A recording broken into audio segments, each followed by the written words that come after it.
Hey, I'm Joe. I'm 19 years old. When I was 17, I started on Steps into Work, an employability scheme run by Transport for London, MENCAP, and Barnet and Southgate College altogether. Why I joined Steps into Work was because initially it was because I was trying to get an apprenticeship in transport planning in TfL because it was a workplace that I had enough knowledge on and I wanted to work in. But because the interview methods were not suitable for autistic people like myself, they didn't take me on to the apprenticeship. So I joined Steps into Work, purpose of which is to help autistic and disabled people into the workplace in TfL. There are about 21 students on the course, only 3 of whom were women, and all the rest of them were men. All of them were, I'd say, below the age of 28. The biggest issue with Steps into Work, and this is definitely going to need to be sorted ASAP, is that it was unpaid and we didn't even get free travel, which was why I joined the union, which, albeit did for me cost about £3 a month, and most people will cost more than that. I still joined the union because that's even when the union doesn't get things right, it's still a place where you can be represented and also demand that you be represented. So, and that's the whole purpose of a union wherever you work. You know, whether it's the kind of union that's really militant or the kind of union that signs no strike deals, you got to at least be in a union so you have someone to talk to if you have a problem with your employer. I did actually, luckily, recruit about 1 or maybe even 2 other participants on the program to the union, and they're enthusiastic about it. Some of them, but some of them also were A, afraid of what the employers would think, and B, didn't like politicians.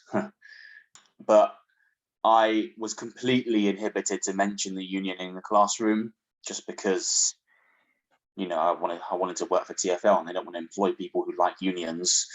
But as scary as that is, within TfL, there's always a union, RMT, the name of the union rep, in every branch and sector that has an office and I think a number.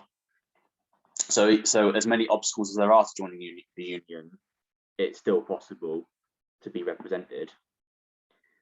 And my rep, to be specific, was the rep for TfL number 1 branch. There's always a branch, there's always a rep, and they were pretty good. You know, I met her to discuss my concerns. I raised the issue of money with management, and they have actually agreed to provide free travel, which is a win. It's not a big win, but it is a win. So go by the saying of, if you fight, you might lose, but if you don't fight, you'll always lose. So the issue applies here. And also the union also objected when the college included a graphic design in its learning materials, which had a really stereotypical normative set of rules for how to present yourself at a job interview.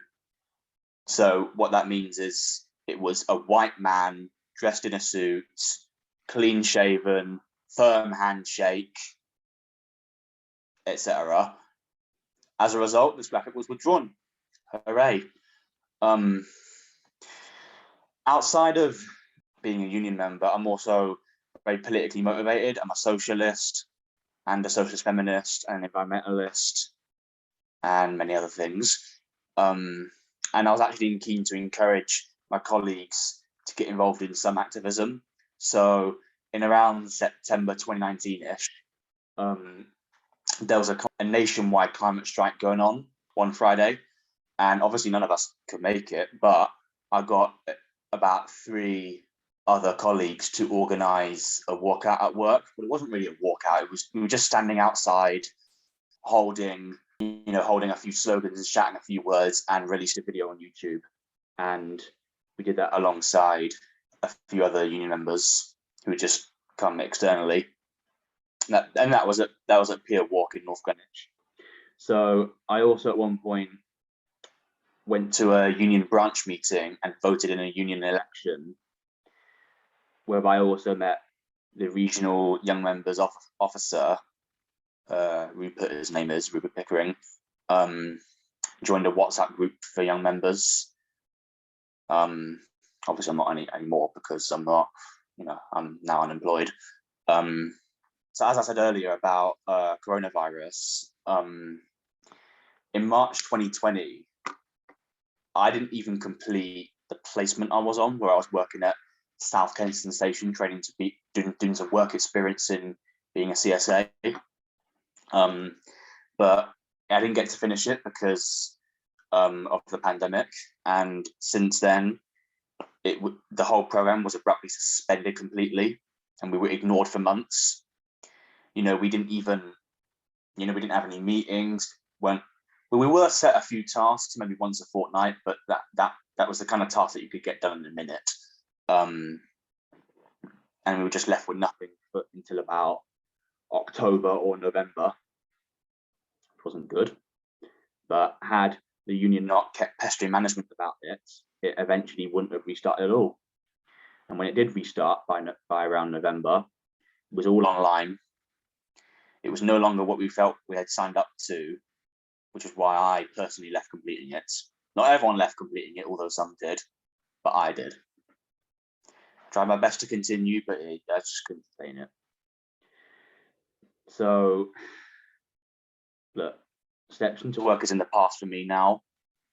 I have no intention of going back to it, no intention of probably even working for TfL again. But this isn't about me, this is about the principal. So there'll be new people joining again soon, and I encourage them all to join the RMT. And why the RMT and not Testa or ASLEF? Because the RMT is broader, it's more militant, and it involves more people in it, and doesn't, well, at least it doesn't do it as badly as the others, compete with the other unions as much.